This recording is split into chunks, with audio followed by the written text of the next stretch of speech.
Hi, welcome to Kudzi Chronicles podcast. I am your host, Kudzai. I am a student and a 21-year-old who is passionate about storytelling and sharing perspectives and ideas. Joining me on the podcast today is not only my friend, she is my classmate and my class rep as well. Some of you may know her as the secretary of the SRC at Tau University, but I know her as the powerhouse that she is. Ladies and gentlemen, Laken. Oh, Kudzi, that introduction was so flattering. Yeah. Oh my gosh. You love it? I do. Thank you so much for having me here today. It's such an honor to be featured on your podcast. I couldn't wait to have you. I couldn't. This is so exciting for me, and I can't wait to share my experiences with you. I love that. So with Laken today, we're going to be talking about leadership. As I mentioned before, she is the class rep and she has been for 3 semesters. And I mean 3 long semesters. So she does have a lot to teach us about leadership. So I hope you guys enjoy this episode. Let's get the conversation started. Alrighty. Yeah. So Laken, tell me about how you got here. How did you end up being the class rep? Were you chosen? Did you plan that? How did you end up here? That is an interesting story. Kudzi. Yeah. When I came to university, I did not intend to undertake any leadership roles. I just wanted to be quiet and laid back. Yeah. Like, I didn't want to get myself too involved in people's business, in things in general. Yeah. And when we began MBCHB, they made us, I think 10 of us stand in front, and they asked us who would want to be class rep. And Kudzi, no one else wanted. You were there. I was there. No one else wanted to be class rep. And you know, in that moment, I don't know what it was, but something impulsively clicked in me and said, just go for it. Yeah. Just go for it. And I think I'm grateful I listened to that impulsive thought that said go for it. Yeah. And that's just how it happened. I said, okay, it's fine. I'll do it. Oh my goodness. So I think I willingly chose it myself. Oh yeah? I did not intend to, but yeah, I willingly chose to be the class rep. Wow, that is so beautiful, Laken. We are thankful, and I think I speak for all of us when I say we are thankful that you did, in that moment, choose to be our leader for the next semesters that came after that. So, Laken, I want you to tell us how the journey has been for you. How has leadership been for you? Because I know that leadership is not a one-fits-all. It's not the same for everyone. So I want you to tell us about your journey and how it has been, how you have dealt with whatever came your way. How has your journey been? Okay. My leadership journey, like I've alluded to before, didn't begin in university. My leadership journey began way back in 2015. I was just 12 years of age. I became the head girl of my primary school, and later on became the head girl of my high school. But throughout my leadership journey, I think if there's one thing I've struggled with, is believing that I'm capable of being that leader. There's a lot of pressure that comes with being a leader. There's a lot of standards, there's a lot of expectations, and a lot of the time I've failed to see that person in myself. But I'm super grateful for the people around me who have seen that in me and who have spoken life into my leadership journey. I am truly grateful. And Kudzi, you've been one of those people. Really? You really have been one of those people who've spoken to the leader in me. And I'm super grateful. So I think my leadership journey has basically been the people. I've been really blessed to have people around me who really uplift me and believe in me and believe that I can do it even when I don't believe that I can. Oh my goodness. Laken, we have been blessed to have you as our classroom for this past 3 semesters, and we hope going forward we'll still have you. It has been a journey and it has been a beautiful one. So yeah, I really think that you have it in you. I believe 100% that you have it in you, and I hope you get to that point in your life where you actually see that and believe it for yourself, because like you said, sometimes it can be hard to believe things about yourself when you don't see it. And it's only other people around you who are telling you, you're a leader, you can do this, but you don't believe it yourself. So I hope you get to that point in your life at some point that, you know what, I am a leader, and you live in that. You know what, Pretty? I feel like everybody has a different to lead. Oh. It's just about perspective and perception. And I think it begins with yourself, especially in situations. Like I said, I've been blessed to have people around me that are really supportive and really believe in me and really want to see me succeed in life. Yeah. But if you're an individual who's in a position where you're struggling to come out of that, it takes a lot of perception, self-perception, for you to believe that you can be a leader. And leadership, I love to say this, is not about having titles. You can be a leader all on your own. Leadership is just about example. It's about setting an example to the next person. And in as much as you think no one is watching, there's always someone watching. So there's always an opportunity to lead. I love that. Yeah. I love that, Laken. My next question for you is, I know that, yes, you have been the class rep, but you have not been doing it alone. Yeah. There has been someone, your partner. Yes, there's two of you guys. So I would like to know how that journey has been with him helping you as the other class rep. Yeah. Yeah. I am super grateful for my co-class rep. I think he has significantly made this journey a lot easier. It can be very difficult at times. It can be very time consuming. It's not something you would want to do alone. It's something you can do alone, but it's not something you would want to do alone. And it's not something, thankfully, I had to do alone. My co-class rep has been there through thick and thin, through everything. That's beautiful. When we're in trouble, when one person messes up and gets us in trouble, we're both in trouble. It's never each man for himself. We work as a team, and I'm super grateful for that. When there were days when I just couldn't perform my duties, Prince would step up and do them for me. There were days when he couldn't, and I would do my best to step up and help him out. And I think we have a very good partnership and understanding with each other, and I'm just really grateful for that, because it has made this journey 10 times easier. Prince, if you're seeing this, I appreciate you. That is so nice. I love that you said sometimes it's not every day when you want to perform your duties or you feel like you can perform your duties to the best of your abilities. So it's always beautiful to have somebody that can help you. I love that, Laken. So would you share some of the challenges, or what would you say was one of the hardest challenges that you had to face as a leader? And what would you say is one of the best memories that you have of being a leader? Okay, so I had this conversation with someone very close to me earlier this year, and we're saying it's easier in life to recall bad memories, to recall bad things that have happened, and it's very difficult to recall the good moments or to count your blessings, like in general. So I just thought about that when you asked me that question, because immediately you asked, the biggest challenge I faced came to mind. But the best memory, you can take your time. You can take your time. But I'll start with my the biggest challenge I faced was during my leadership tenure in high school.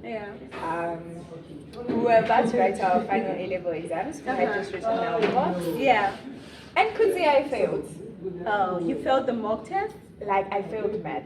I got a U. And you are the head girl. A big U, and I was the head girl. And to be honest, at first I was chilled because no one knew about it. It was just me, and I promised myself that by the time final results come out, I'd have worked hard enough to pass, and people would never know that I had failed. Yeah, so it's fine. But my dad was super disappointed in me, and he came to my school, and we had an intercom, and I just heard, Laken, please report to the headmistress's office. And I got to the door and I heard my dad shouting. He was shouting even before you arrived. Even before I arrived. I was so terrified. And then eventually they let me in, and I find my headmistress, the deputy headmaster, my math teacher, and my dad, who is going crazy. And in that moment, to be honest, I felt like the biggest failure. There were so many people who had such great expectations for me, and these are people I looked up to. Like, I never want to see my dad, my parents disappointed. But in that moment, I felt like I had completely failed. Like, I really had let him down. And I felt like a failure. Like, I didn't have a proper explanation. Like, I'm supposed to be an example. So in that moment, in as much as they were shouting, not shouting, but they were concerned about me. In that moment, it wasn't more about them. It was about you. It was the criticism I was throwing at myself at that point. I don't know if I've mentioned, but I did. It's been difficult for me to see myself as a leader, and in that moment, it was like the voice at the back of my head was like, yeah, you see, you can't do this. You shouldn't have done this. You weren't the one that was capable. You weren't qualified enough for the job. But and just to put this out there, there's this beautiful saying that God doesn't call the qualified. God qualifies the called. That is beautiful. That is nice. I struggled to come out of that self-doubt and looking down on myself, despising myself for that one little mistake. But like I said, God doesn't call the qualified, God qualifies the called. And so we still had a whole term left at school. I really had to pick myself up and show up for the people in my circle, the people I was privileged enough and honored enough to be their leader. And so I still had to show up. In as much as I doubted myself, I had to believe that God was qualifying me at that point.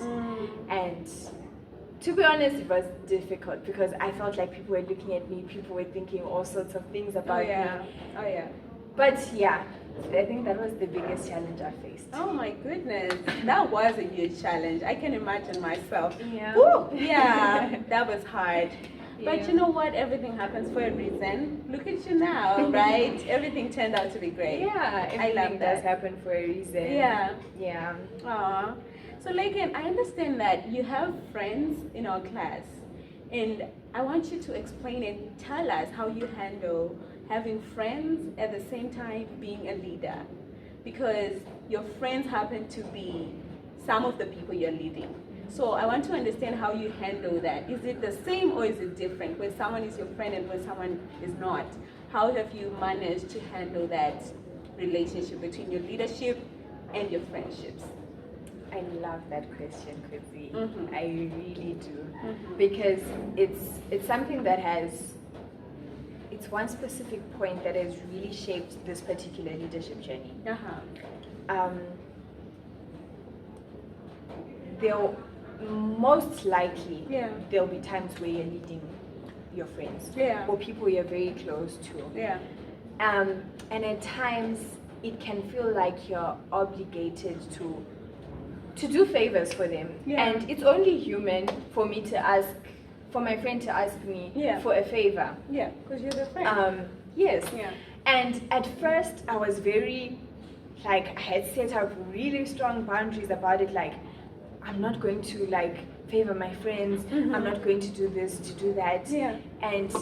But it got to it gets heavy at some point. You can't keep doing it, because now that's also compromising your friendship with that person. And so I think one of the greatest pieces of advice I've received in my leadership journey is from Dr. Mwanga. Yeah. So you know how when we did biochem, he was very strict about the register and attendance and all of that. And my friends or people I was close to kept coming to me, oh, please mark me present.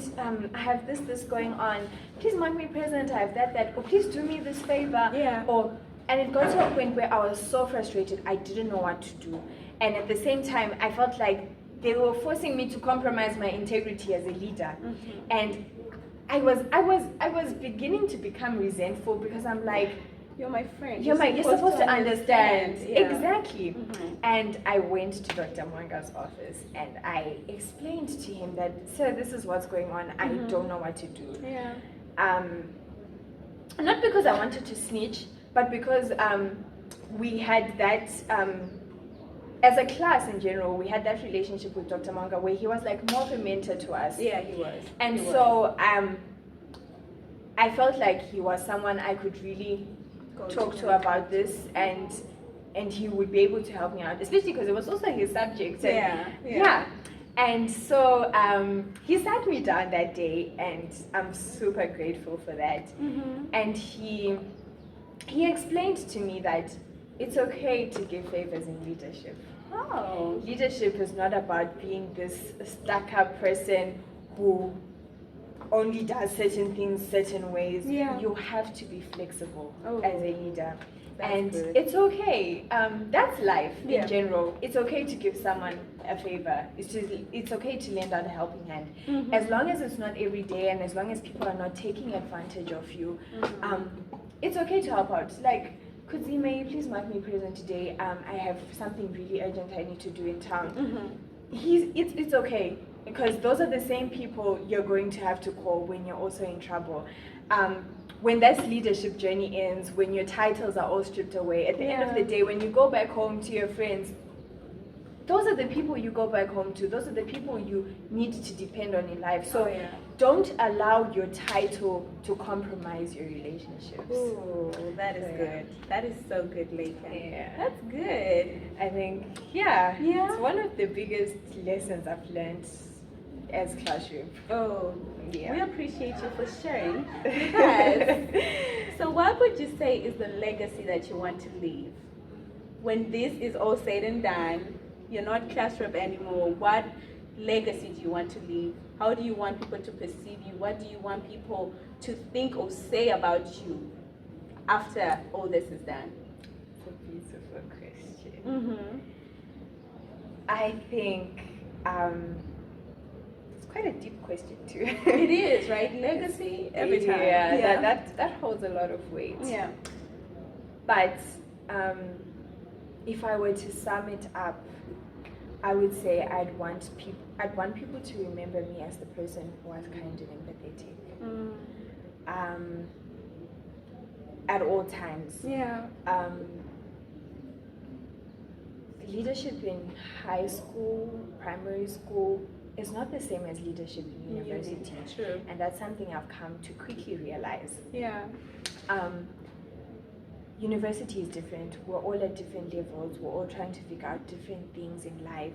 And not just university. University studying Bachelor of Medicine and Surgery. That's huge. And there's a lot of pressure that comes with academia, with financial struggles, with relationships, with family problems, with mental health in general. True. Mental health is something that's really, really important.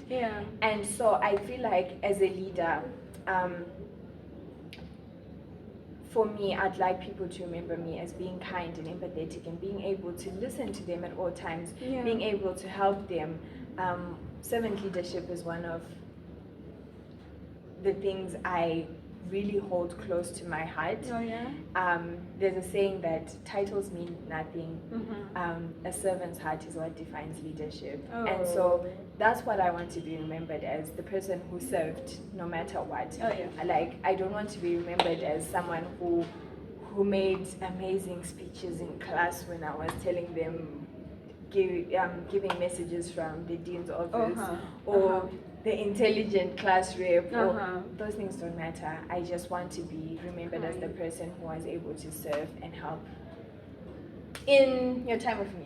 Oh, I love that, Laken. And I think that speaks to the person you are. Makes you such a great and kind person. Oh, the fact could that be. you don't want people to remember all the great things that you've done, because you have done great things.